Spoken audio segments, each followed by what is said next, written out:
केंद्रीय गृह मंत्री अमित शाह जम्मू कश्मीर के दौरे पर थे। इस दौरान जम्मू में अमित शाह ने एक बड़ी जनसभा को संबोधित भी किया, साथ ही साथ कई जवानों का हौसला भी बढ़ाया।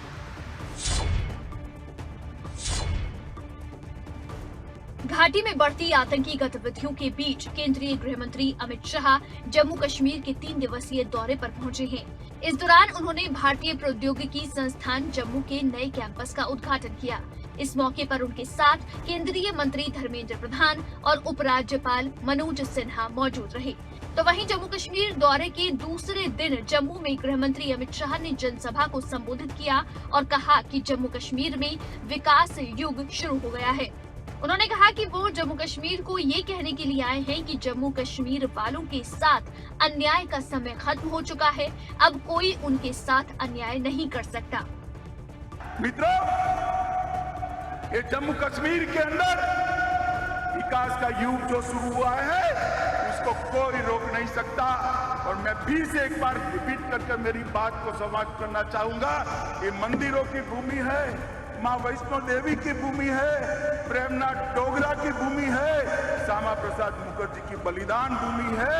मैं यहाँ कहकर जाता हूँ, जम्मू कश्मीर की शांति में खलल लगाने वालों को हम कभी सफल नहीं होने देंगे, इस बात का विश्वास है। इस दौरान केंद्रीय गृह मंत्री अमित शाह ने विपक्ष पर निशाना साधा और कहा, 70 साल 3 परिवार वालों ने जम्मू कश्मीर में राज किया, लेकिन इन लोगों ने जम्मू कश्मीर को दिया क्या? 70 साल तक ये 3 परिवार वाले क्या दिए जम्मू कश्मीर को? 87 विधायक, 6 सांसद, यही ना? मोदी जी ने 30,000 लोगों को चुने हुए प्रतिनिधि बनाने का काम किया है। हर गांव के अंदर पंचायत बनी है, हर तहसील के अंदर तहसील पंचायत बनी है, हर जिले के अंदर जिला पंचायत बनी है। अब ये 3 परिवारों की दादागिरी नहीं चलेगी। मैं बताता हूँ, मेरा पंच सरपंच भी भारत की सरकार का मंत्री बन सकता है, जम्मू कश्मीर का मुख्यमंत्री बन सकता है। अमित शाह ने कहा, जम्मू कश्मीर पीएम मोदी के दिल में बसता है। जम्मू कश्मीर के अंदर लोकतंत्र स्थापित करने का काम मोदी सरकार ने किया है। आज श्यामा प्रसाद मुखर्जी का सपना पूरा हो गया है। जम्मू कश्मीर के अंदर विकास का युग शुरू हुआ है। मित्रों, हम सभी के लिए और मेरे और आपके लिए विशेष रूप से एक स्वप्न था कि श्यामा प्रसाद मुखर्जी का स्वप्न पूरा हो। हमारा स्वप्न था कि श्यामा प्रसाद जी का बलिदान जिस चीज के लिए आया है वो दिन हमारे जीवन में आप देख पाए। मैं आप सबको कहता हूं, मोदी जी के कारण ही आज हम वो दिन देख पाए हैं कि आज श्यामा प्रसाद मुखर्जी का स्वप्न पूरा हो। केंद्रीय शासित प्रदेश बनने के बाद गृह मंत्री अमित शाह ने पहली बार जम्मू में जनसभा को संबोधित किया। इस दौरान अमित शाह ने जम्मू में सत्ता में रहे एक परिवार पर जमकर निशाना भी साधा। इस दौरान उन्होंने कई बड़ी योजनाओं का ऐलान भी किया। हरियाणा के मुख्यमंत्री मनोहर लाल फरीदाबाद पहुंचे, जहां उन्होंने जेसी बोस यूनिवर्सिटी के एलुमनाई प्रोग्राम में शिरकत की और कहा, सभी एलुमनाई के जरिए आत्मनिर्भर बनने की दिशा में आगे कदम बढ़ाएं। एलुमनाई प्रोग्राम में जेसी बोस यूनिवर्सिटी पहुंचे मुख्यमंत्री मनोहर लाल ने सभी विश्वविद्यालयों को आत्मनिर्भर बनने का संदेश दिया। सीएम ने कहा कि प्रधानमंत्री नरेंद्र मोदी का नारा है कि चाहे परिवार हो चाहे संस्थान हो, सभी आत्मनिर्भर बने। इसी तरह का संदेश उन्होंने सभी विश्वविद्यालयों को दिया कि वो भी एलुमनाई के जरिए आत्मनिर्भर बनने की दिशा में आगे कदम बढ़ाएं। इसी संकल्प के साथ सबका साथ सबके विकास का नारा पूरा होगा। जेसी बोस यूनिवर्सिटी आज एक वट वृक्ष बन चुका है, जहां 6000 छात्र पढ़ाई कर रहे हैं। देखिए, देश के प्रधानमंत्री ने जब आत्मनिर्भर भारत की बात कही है तो उसमें से हर व्यक्ति, हर परिवार, हर संस्था आत्मनिर्भरता की ओर आगे बढ़े। उसी में से जो नारा साकार होता है कि सबका साथ सबका विकास, सबका विश्वास और सबका प्रयास, उसी में जनता को या जो भी जिस संस्थान के साथ जुड़ा हुआ व्यक्ति है उसको उसका दायित्व इसका याद कराना पड़ता है। आज हमने न केवल यहाँ बल्कि सभी एलुमनाइज, जितनी भी यूनिवर्सिटीज़ के एलुमनाइज हैं, इनके माध्यम से, आपके माध्यम से हमको संदेश दिया है कि अपने अपने संस्थान के साथ जुड़ करके और उसको आत्मनिर्भर बनाएंगे। अपनी सुरक्षा को लेकर जारी सर्कुलर पर मुख्यमंत्री मनोहर लाल ने कहा, ये सुरक्षा एजेंसियां तय करती हैं। इस दौरान मुख्यमंत्री ने व्यक्तिगत तौर पर किसी भी असुरक्षा की बात होने से इनकार किया। देखिए, ये विषय मेरा नहीं है। ये जो एजेंसी जो आंकलन करती रहती हैं, तो कुछ आंकलन में लोगों ने किसी ने कुछ कह दिया, कभी कभी कोई सोशल मीडिया पर इधर उधर लोग कर देते हैं, उसमें से अनुमान लगा के कोई बात कहते हैं। मुझे व्यक्तिगत तौर पर ऐसा कोई खतरा महसूस नहीं हो रहा। एलनाबाद उपचुनाव को लेकर सीएम ने कहा, इस बार एलनाबाद में बीजेपी की जीत होगी और चुनाव प्रबंधन समिति जो निर्णय लेगी उस आधार पर एलनाबाद प्रचार करने जरूर जाएंगे। एलनाबाद में स्थितियां बहुत बदल गई हैं और मैं मानता हूं कि भारतीय जनता पार्टी के कैंडिडेट की अच्छे मतों से जीत होगी। मेरा कार्यक्रम जैसा भी वहां की जो चुनाव प्रबंध समिति है वो तय करेगी, उस हिसाब से हो जाएगा। एलनाबाद उपचुनाव को लेकर मुख्यमंत्री को विश्वास है वो वहां बीजेपी का ही परचम लहराएंगे, तो वहीं दूसरी विरोधी पार्टियां भी अपनी जीत को लेकर आश्वस्त दिखाई दे रही हैं। लेकिन एलनाबाद में किस पार्टी का परचम लहराएगा ये तो आने वाला वक्त ही बताएगा। पलवल पहुंचे केंद्रीय राज्य मंत्री कृष्णपाल गुर्जर ने पलवल वासियों को सौगात दी है। 5 सड़कों के चौड़ीकरण के कार्य का नारियल फोड़कर शुभारंभ किया गया। अब पलवल में लोगों को जर्जर सड़कों पर होकर नहीं गुजरना पड़ेगा, क्योंकि केंद्रीय राज्य मंत्री कृष्णपाल गुर्जर ने 5,60,13,000 रुपए की लागत से 5 सड़कों के चौड़ीकरण कार्य का नारियल तोड़कर शिलान्यास किया। इस मौके पर उनके साथ पलवल विधायक दीपक मंगला भी मौजूद रहे। राज्य मंत्री कृष्णपाल गुर्जर ने दिल्ली मथुरा रोड से असावटा रोड तक 93,54,000 रुपए की लागत से सड़क चौड़ीकरण कार्य का शिलान्यास किया। इस मौके पर कृष्णपाल गुर्जर का कहना है कि इन सड़कों के चौड़ीकरण के बाद लोगों की परेशानियां कम हो जाएंगी। जहाँ से हमारे दीपक मंगला जी विधायक हैं, उस हल्के की 5 सड़कों पर जिनकी कुल लंबाई 9.23 किलोमीटर है, लगभग 9.25 किलोमीटर, जो पीडब्ल्यूडी की सड़कें हैं और जिनको चौड़ा करने के लिए, उनको सुदृढ़ करने के लिए लगभग 5,60,00,000 रुपए उन पर खर्च होना है। केंद्रीय राज्य मंत्री कृष्णपाल गुर्जर ने कहा कि प्रदेश के मुख्यमंत्री मनोहर लाल ने तय किया है कि बारिश के चलते जो सड़कें जर्जर हुई हैं, उनका एस्टीमेट बनाकर सरकार को भेजा जाए, जिसके बाद सरकार की ओर से सड़कों की मरम्मत करने की मंजूरी दी जाएगी। लगभग 93.5 लाख रुपए उस पर कुल लागत आएगी। वैसे तो उसका 6 महीने का टाइम है, लेकिन हमारी कोशिश है कि वो 3-4 महीने में वो कंप्लीट हो जाए।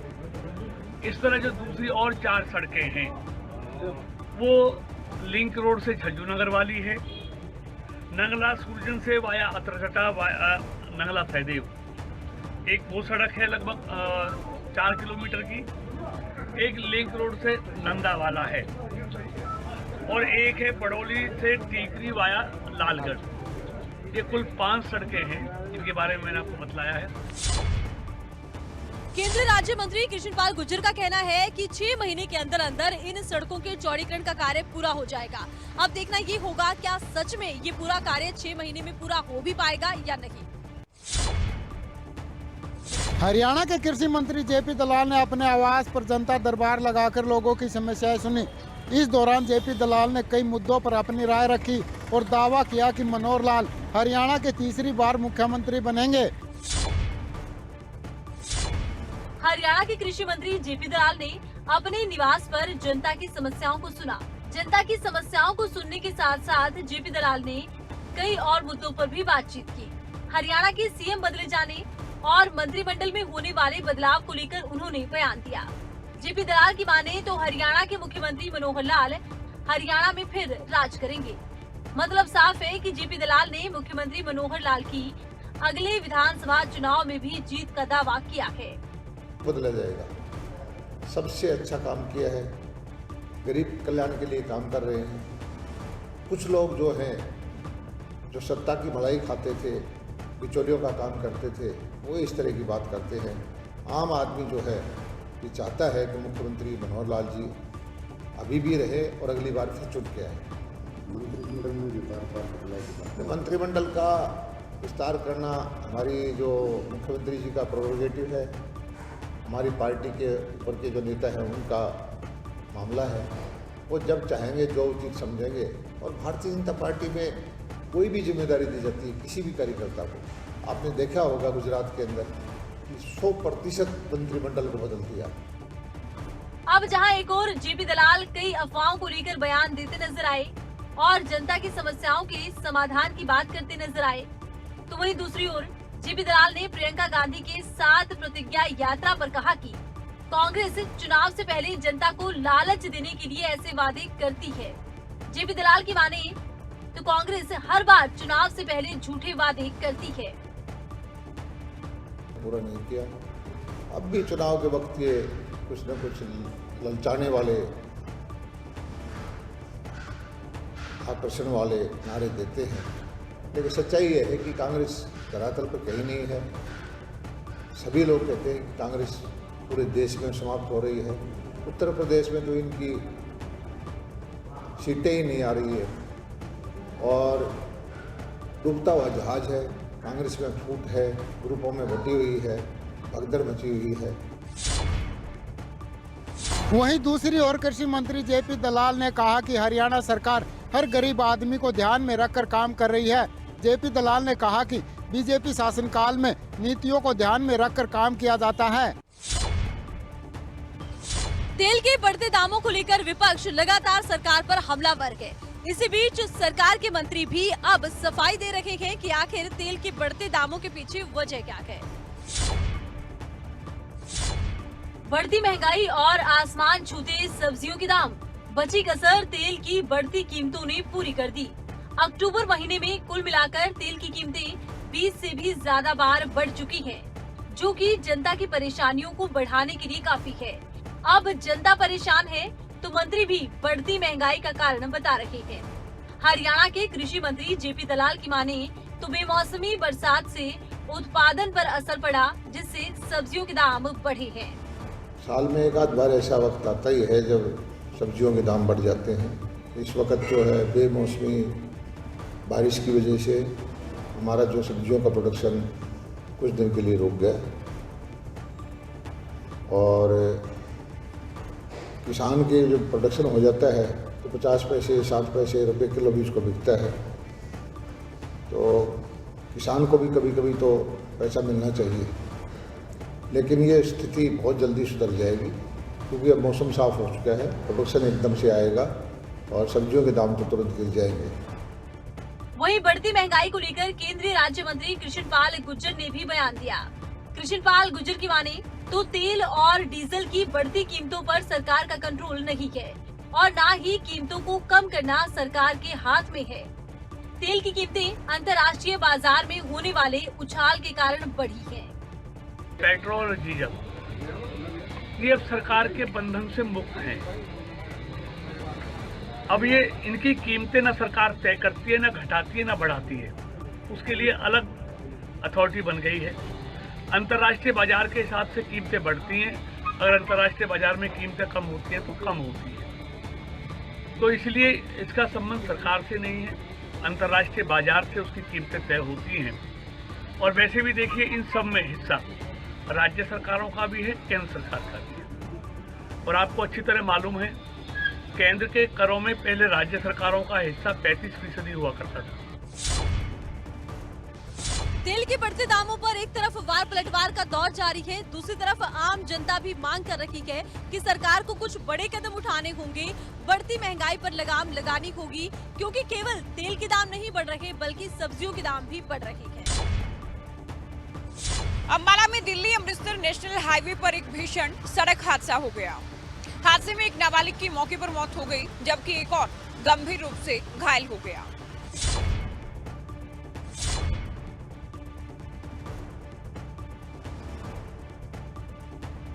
ये भीषण सड़क हादसे की तस्वीरें अंबाला से सामने आई हैं, जहां दिल्ली अमृतसर नेशनल हाईवे पर सुबह सुबह एक घटना हो गई, जिसमें एक नाबालिग की मौत हो गई और एक गंभीर रूप से घायल हो गया, जिसे इलाज के लिए चंडीगढ़ पीजीआई रेफर किया गया।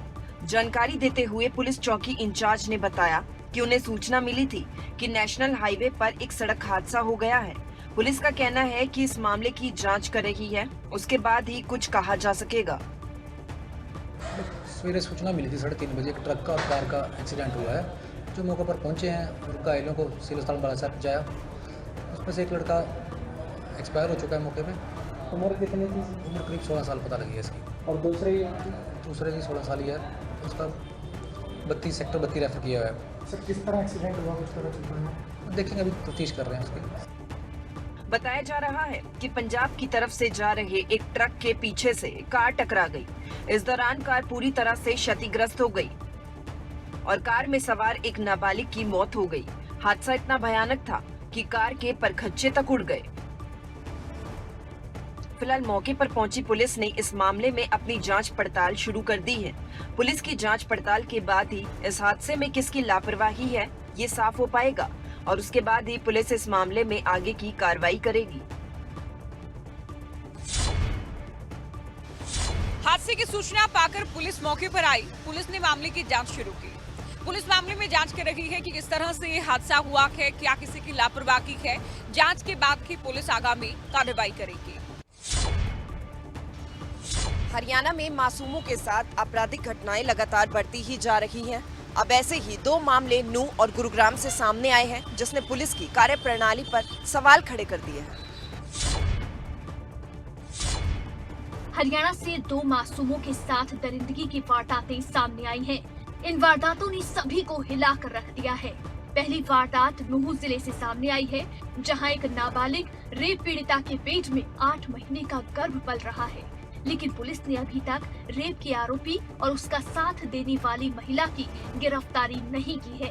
कई महीने बीत जाने के बाद भी पीड़ित परिवार न्याय के लिए न केवल दर-दर की ठोकरें खाने को मजबूर है, बल्कि आरोपियों के डर से अपना गांव छोड़कर करीब 30 किलोमीटर दूर दूसरे गांव में शरण लेने को भी मजबूर है। सर, मेरे माँ बाप भट्टे पे जाते थे और मैं सब्जी लेने के लिए जाती थी। जब पीछे से आकर मेरे पे जब उसने गलत काम करे थे मेरे पास, और मेरे माँ बाप गरीब आदमी, माता पिता, इसमें पुलिस कोई कार्रवाई नहीं कर रही है। हम ये चाहते हैं कि पुलिस कार्रवाई करे। मेरी 14 साल की उम्र है और 7-8 महीना का बच्चा पड़ रहा पेट में। मुकदमा दर्ज होगा जी 1 महीना, और जो है कि अभी तक पुलिस धनी का दरवाज़ा नहीं देख रही है मुलजिम का, और हम पूरी कार्रवाई चाहें, या तो हमको इंसाफ मिले। अगर इंसाफ नहीं मिलेगा तो हम खुदकशी करके नहीं सारे बच्चों को मार दूंगा।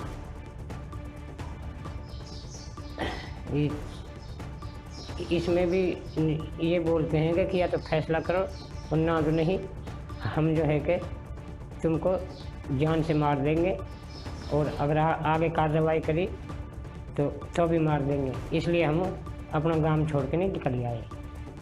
वहीं मासूम के साथ हैवानियत की दूसरी घटना गुरुग्राम से सामने आई है, जहां 5 साल की मासूम के साथ रेप की वारदात को अंजाम दिया गया। इस घटना के बाद मासूम अपनी जिंदगी से हार गई और इस दुनिया को अलविदा कह गई। इस मामले की आरोपी को फिलहाल पुलिस ने गिरफ्तार कर लिया है, लेकिन मासूम के साथ हुई हैवानियत ने सभी को हिला कर रख दिया है। अब लोगों के मन में एक ही सवाल है कि कैसे वो अपनी मासूमों को ऐसे हैवानों से सुरक्षित रखें। अब इन दोनों मामलों में एक आरोपी की गिरफ्तारी हो चुकी है, तो वहीं दूसरी घटना में पुलिस की गिरफ्त से आरोपी फरार है, जिसे पुलिस ढूंढने का प्रयास कर रही है। अब देखना होगा कि पुलिस दोनों ही मामलों में आरोपियों को कब तक गिरफ्तार कर पाती है। जींद के बराईखेड़ा गांव में पुलिस और प्रशासनिक टीमों की मौजूदगी में एक किसान ने आत्महत्या का प्रयास किया, जिसके चलते प्रशासन की टीमें हरकत में आ गई। हालांकि इस दौरान ग्रामीणों ने पुलिस पर ही हमला बोल दिया। जींद जिले के बराड़खेड़ा गांव में बारिश के पानी की निकासी की समस्या हल करने पहुंची प्रशासनिक टीम की बुआना गांव के ग्रामीणों से झड़प हो गई। इस दौरान पत्थरबाजी और लाठीचार्ज भी किया गया। इस घटना में 2 अधिकारियों को चोट आई और तहसीलदार की गाड़ी के शीशे भी तोड़ दिए गए। मामला उस समय भड़का जब ड्रेनेज खोलने का विरोध कर रहे एक किसान ने पेड़ पर चढ़कर फांसी लगाकर आत्महत्या करने की कोशिश की। इससे ग्रामीण भड़क गए और प्रशासनिक अमले पर लाठी डंडों से हमला कर दिया। घटना के बाद ग्रामीणों ने जींद रोहतक मार्ग पर जाम लगा दिया। ये बुआना और बराड़खेड़ा में आपस में पानी को निकासी के लिए भी बात था, जिसमें ये करीब 1.5 महीने से वहाँ पानी खड़ा हुआ है फसलों में। ये क्या था कि अपने एसडीओ इरिगेशन साहब थे, वहाँ में मजिस्ट्रेट था, जो अपने एसएचओ थे अपने राणा से, वो सभी पुलिस फोर्स में मौजूद थी। वहाँ कुछ जो बुआना के ग्रामीणों को समझाने की कोशिश करी भी साइफन है, वो एक इलीगल साइफन था वहाँ पर, एक गवर्नमेंट की तरफ बनाया हुआ, उसको बंद कर दिया, जबरदस्ती बंद कर दिया।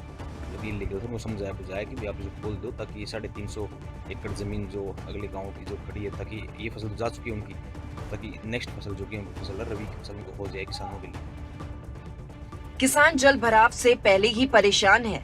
जब प्रशासनिक अमला बराड़खेड़ा गांव की तरफ गया तो ग्रामीणों का गुस्सा फूट पड़ा।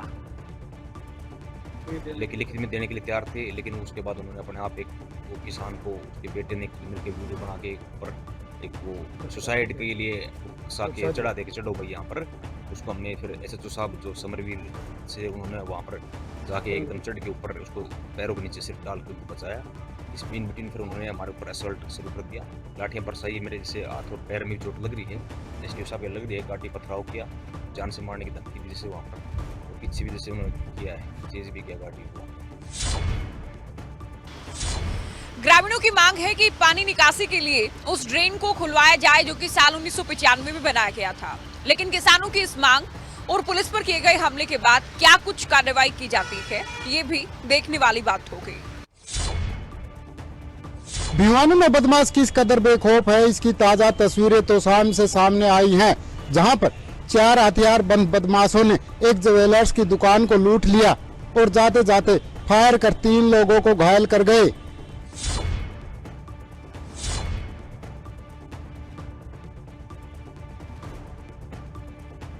भिवानी जिले का तोशाम कस्बा उस समय गोलियों की आवाज से गूंज उठा, जब चौक पर एक ज्वेलर की दुकान से लूट करके बदमाश भागने लगे।